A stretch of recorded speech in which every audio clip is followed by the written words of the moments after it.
Okay ठीक है, चालू करते हैं अभी हम लोग। द इंडियन पार्लियामेंट, इसको हिंदी में बोलते हैं हम लोग संसद। क्या बोलते हैं यहाँ पे? भारतीय संसद। अब संसद क्या है कि जो इंडियन पार्लियामेंट है, क्या जो भारत देश की जो सरकार चलती है वो किसके द्वारा चलती है? वो भारतीय संसद। कौन सा ये? भारत देश की जो सरकार है संसदीय सरकार। कौन सा सरकार है ये? संसदीय सरकार। इंडिया में जो गवर्नमेंट है वो कौन सा? Parliamentary government. कौन सी गवर्नमेंट है ये? Parliamentary government. जो गवर्नमेंट दो प्रकार की होती है, एक प्रेसिडेंशियल गवर्नमेंट होती है और एक पार्लियामेंट्री गवर्नमेंट। और इंडिया में कौन सी गवर्नमेंट है? पार्लियामेंट्री। कौन सी गवर्नमेंट है ये? पार्लियामेंट। इसके पहले चैप्टर में हमने देखा कि भारत देश में पार्लियामेंट्री गवर्नमेंट है, और इसमें अब हम इसके बाद हमने देखा कि ये पार्लियामेंट का हमने इंट्रोडक्शन पढ़ लिया। अब देखते हैं पार्लियामेंट क्या है, उसमें एक्चुअली क्या क्या होता है, सब देखते हैं। तो पहले हम इनका पढ़ते हैं इंट्रोडक्शन। क्या पढ़ेंगे पहले हम? ये इंट्रोडक्शन देखते हैं।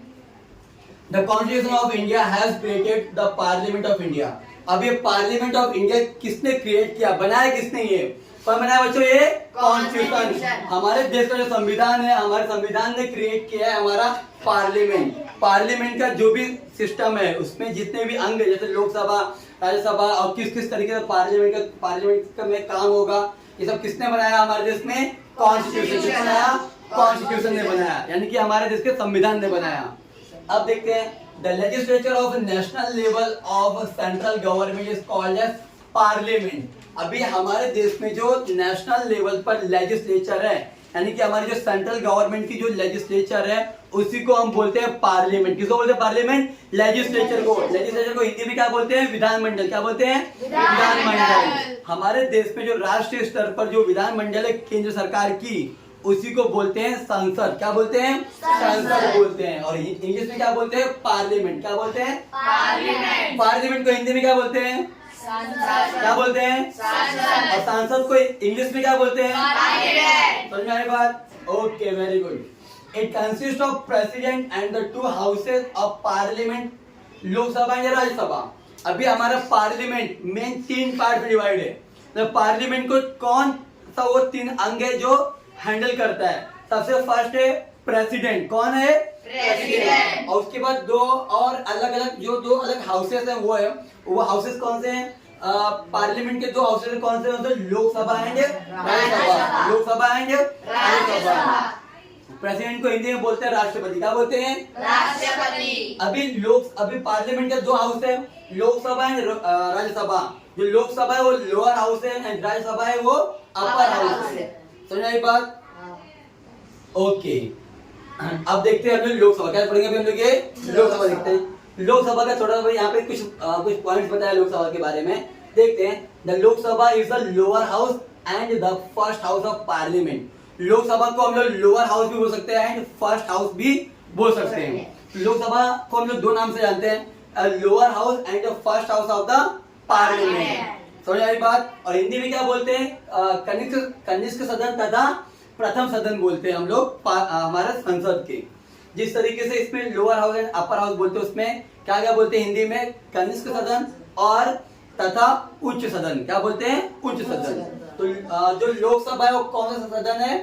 कनिष्ठ सदन, यानी लोअर हाउस। समझे? और दूसरा Lok Sabha election is direct election.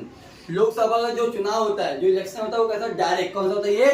Direct. देखो बच्चों, इलेक्शन 2 प्रकार के होते हैं, डायरेक्ट इलेक्शन होते हैं और इनडायरेक्ट इलेक्शन होते हैं। तो डायरेक्ट इलेक्शन होता है वो चुनाव का पूरे देश भर में होता है, और उसमें वोटिंग कौन करते हैं? हम भारतीय जनता, हम इंडियन सिटीजन, हम लोग चुनाव करते हैं। देखिए, the members of Lok Sabha are elected directly by the people of India.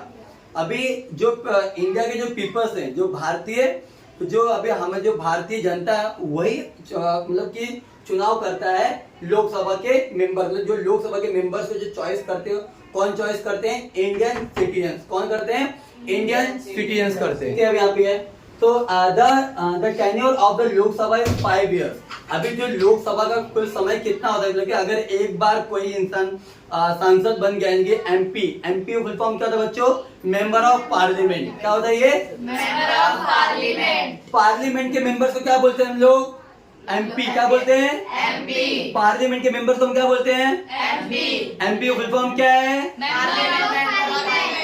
क्या बोलते हैं? Member of parliament. ओके। और हिंदी में सांसद, जो सांसद भवन के जो सदस्य होते हैं उनको हिंदी में क्या बोलते हैं? सांसद। क्या बोलते हैं? सांसद। सांसद को ही मेंबर ऑफ पार्लियामेंट कहा जाता है, MP. Member of parliament short form क्या है? एमपी। अभी ये जो मेंबर ऑफ पार्लियामेंट यानी कि जो लोकसभा के जो मेंबर्स हैं उनको चॉइस कौन करता है? हम पीपल ऑफ इंडिया। कौन? मतलब हम जो भारत देश के जो नागरिक हैं हम चॉइस करते हैं लोकसभा के मेंबर्स को। और जो लोकसभा के जो मेंबर्स होते हैं उनका कुल समय कितना होता है? 5 साल। कितना होता है ये? 5 साल। एक बार चॉइस होने के बाद कितने साल तक वो राज करते हैं पार्लियामेंट में? 5 साल तक वो राज करते हैं। Okay. The election take place every 5 years। अब इनका चुनाव कितने साल के बाद होता है? हर 5 साल के बाद। कितने साल के बाद होता है? 5 साल के बाद। हर 5 साल के बाद एक बार चुनाव होता है लोकसभा का। जैसे अभी एक साल पहले चुनाव हुआ था जिसमें हमने हमारे देश के प्रधानमंत्री को चॉइस किया था। अब वापस 5 साल के बाद ही इलेक्शन होगा, समझे? अब देखिए, the election takes place every 5 years। This election are known as general election. और ये लोकसभा का जो इलेक्शन होता है इनको जनरल इलेक्शन भी कहते हैं। क्या बोलते हैं? जनरल इलेक्शन भी कहते हैं। और हिंदी में जनरल इलेक्शन को सर्वाधिक चुनाव क्या बोलते हैं? सर्वाधिक। जो लोकसभा का जो चुनाव है इसको सर्वाधिक चुनाव भी कहते हैं। और इंग्लिश में क्या बोलते हैं? General election. The total member of Lok Sabha is 552। Lok Sabha में टोटल कितने मेंबर्स हैं? 552। कितने मेंबर्स हैं? 552। लोकसभा के टोटल मेंबर्स 552 यानी 552 मेंबर्स लोकसभा में हैं। अभी some seats are reserved for SC and ST caste. अभी क्या हो, जो 552 जो मेंबर जो पूरे सीट्स हैं यानी कि एक सीट यानी कि एक मेंबर, तो हमारे लोकसभा के अंदर 552 जितने भी मेंबर थे उसमें से कुछ सीट्स ऐसे होते हैं कि उस पे इलेक्शन एससी और एसटी कास्ट के पीपल से इलेक्शन लड़ सकते हैं। एससी यानी कि शेड्यूल कास्ट एंड एसटी यानी कि शेड्यूल ट्राइब। अब शेड्यूल कास्ट क्या होता है? अभी जो नॉर्मल हमारे समाज में जिनको थोड़ा लोअर कास्ट का जिनको दर्जा दिया गया है बराबर, एज लाइक दलित पीपल। कौन है? दलित पीपल, उनको एससी कास्ट बोला जाता है। और एसटी यानी कि जो आदिवासी होते हैं उनको एसटी कास्ट कहा जाता है। तो कहता है कि जब शुरुआत में हमारे देश में जब पार्लियामेंट बनता है, जब इलेक्शन जब स्टार्ट होता है तो उस समय एसटी एंड एससी कास्ट का जो दुर्दशा काफी खराब था, उनका कंडीशन काफी ज्यादा खराब था, उनको कोई अधिकार नहीं मिल पा रहे थे। इसलिए क्या किया गया कि हमारे लोकसभा में कुछ सीट्स क्या किया, उनके लिए रिजर्व कर दिया गया कि उतने सीट पर इलेक्शन वही लड़ सकेंगे, कोई और इलेक्शन इस पे नहीं लड़ेगा, बराबर। और क्या हुआ, अभी इसमें हमारा लोकसभा में कुछ मेंबर्स ऐसे, 2 मेंबर्स ऐसे होते हैं जो एंग्लो इंडियन होते हैं। उनको चॉइस कौन करता है, उनको अपॉइंट कौन करते हैं? प्रेसिडेंट। अब बच्चों एंग्लो इंडियन क्या होता है पता है आप लोगों को?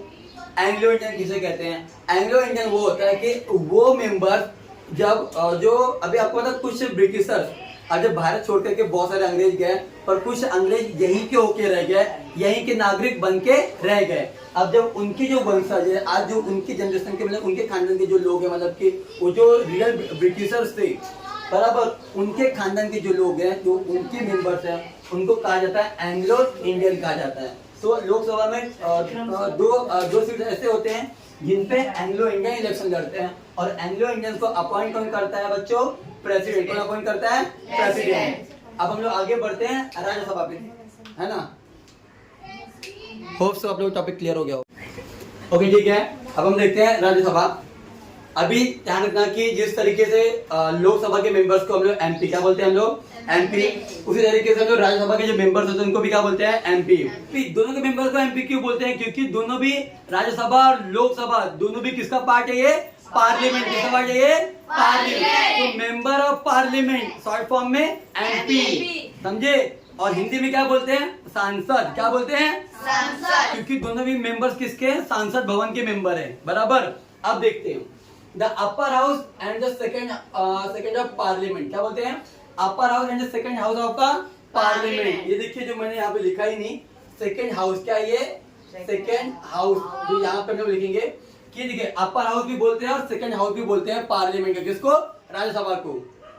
The election of Rajya Sabha is indirect. जो राज्यसभा का जो चुनाव होता है वो इनडायरेक्टली होता है, डायरेक्टली नहीं होता है। डायरेक्टली कैसा? पूरे देश भर में चुनाव होता है, उसको इलेक्शन, उसमें वोटिंग हम कॉमन पीपल, हम जो इंडियन सिटीजन है, हम लोग वोटिंग करते हैं ना, जो भारतीय नागरिक हम उनको वोट करते हैं डायरेक्ट चुनाव में, डायरेक्ट इलेक्शन में।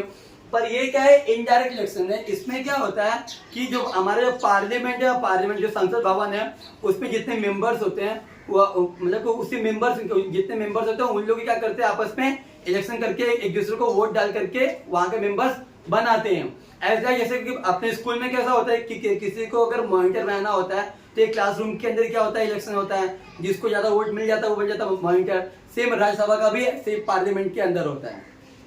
अब देखते हैं, the Rajya Sabha gives representation to 28 states and 9 union territories in India.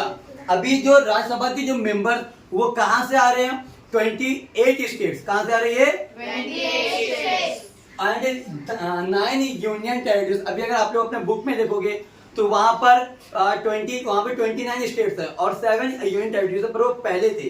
पर अगर करंट टाइम में देखो कितना है अभी, 28 स्टेट और 9 अभी नाइन कौन सा बन गया, जो जम्मू एंड कश्मीर था ना, तो जम्मू एंड कश्मीर जो अलग अलग था, दोनों क्या हो गए, दोनों एक में हो गए। पहले जम्मू अलग और कश्मीर अलग था, अब वो जो जम्मू वाला जो प्लेस है उसमें जम्मू और कश्मीर दोनों एक ही में बना दिया, और कश्मीर वाले प्लेस को बना दिया लद्दाख। क्या बना दिया, लद्दाख बना दिया। और लद्दाख भी आ गया यूटी में, यूटी यानी कि यूनियन टेरिटरी, और जम्मू कश्मीर भी क्या हो गया, यूनियन टेरिटरी। बच्चों आपको पता है यूनियन टेरिटरी क्या होता है, पता किसी को नहीं? देखिए यूनियन टेरिटरी में क्या होता है, जिस तरीके से बाकी स्टेट्स में वहां के गवर्नमेंट का मतलब वहां पे एक मुख्यमंत्री का राज होता है ना, वहां के चीफ मिनिस्टर का रूल चलता है। वैसे ही जहां पर यूनियन टेरिटरी का राज होता है ना, जो भी प्लेस पर यूनियन टेरिटरी पे जो प्लेस यूनियन टेरिटरी के अंडर में आता है ना, वहां पर राज प्रेसिडेंट, किसका राज होता है यहाँ पे, प्रेसिडेंट, यानी कि सेंट्रल गवर्नमेंट का राज होता है वहां पर, समझे? तो ये था यूटी। तो आज के डेट में हमारे कंट्री में कितने यूटी है, 9 है, समझे? अब देखते आगे। तो ये जो राज्यसभा के मेंबर्स कहाँ से, 28 स्टेट और 9 यूनियन टेरिटरी से आते हैं, वहां से बिलोंग करते हैं वो। Members of Rajya Sabha work as representation of constituent states. अभी जो मेंबर्स ऑफ राज्यसभा, जिस तरीके लोकसभा के मेंबर एक एक डिस्ट्रिक्ट लेवल पे काम करते हैं, वैसे जो राज्यसभा के जो मेंबर्स होते हैं वो स्टेट लेवल कहाँ पे काम करते हैं, वो स्टेट लेवल पे काम करते हैं वो। And the total member of Rajya Sabha is 250। पूरे कितने मेंबर से कितने सदस्य हैं राज्यसभा में, 250। कितने हैं ये, 250। The total member of Rajya Sabha is कितने हैं, 250 मेंबर्स आते हैं राज्यसभा के अंदर।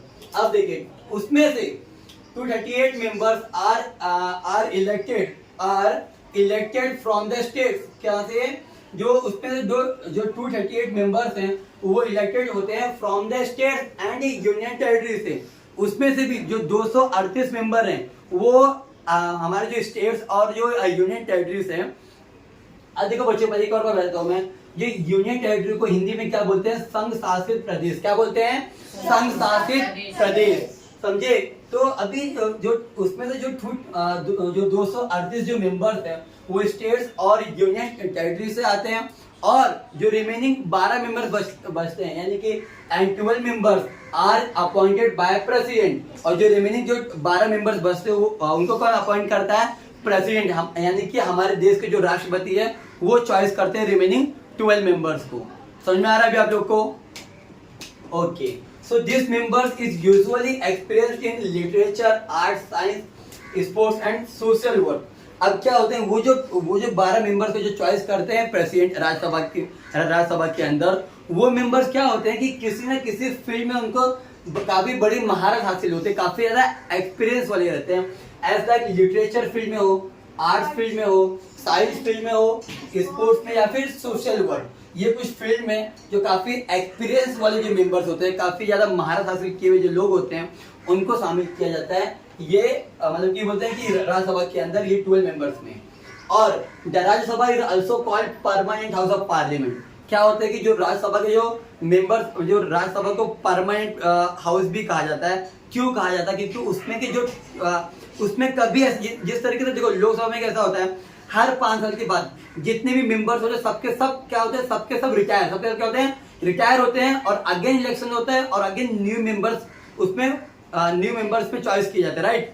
पर इसमें कभी भी ऐसा नहीं होता है कि टोटल मेंबर रिटायर हो, कभी भी एक साथ टोटल मेंबर रिटायर नहीं होते हैं। इसमें होता ये है कि 1/3 members are retire every 2 years और to complete their 6 year tenure. क्या होता है कि इसमें हर 2 साल में क्या होता है, हर 2 साल में 1/3 मेंबर रिटायर। कितने होते हैं, 1/3 मेंबर, यानी कि 100 का थर्ड बोलते हैं कि थर्ड पार्ट, यानी कि 35 मेंबर समझ लो। जैसे मान लो कि 100 में से 35 मेंबर, इस तरीके से समझ लो। तो 1/3 मेंबर हर 2 साल में, हर 2 साल में 1/3 मेंबर रिटायर होते हैं और उनकी जगह पे न्यू 1/3 मेंबर्स आते हैं। और उनका पूरा टेन्योर कितने ईयर्स का होता है बच्चों, 6। कितने ईयर्स का होता है, 6 ईयर्स का होता है। इस तरीके से हमारा कंप्लीट होता है राज्यसभा। अब नेक्स्ट टॉपिक देखेंगे नेक्स्ट वीडियो के अंदर।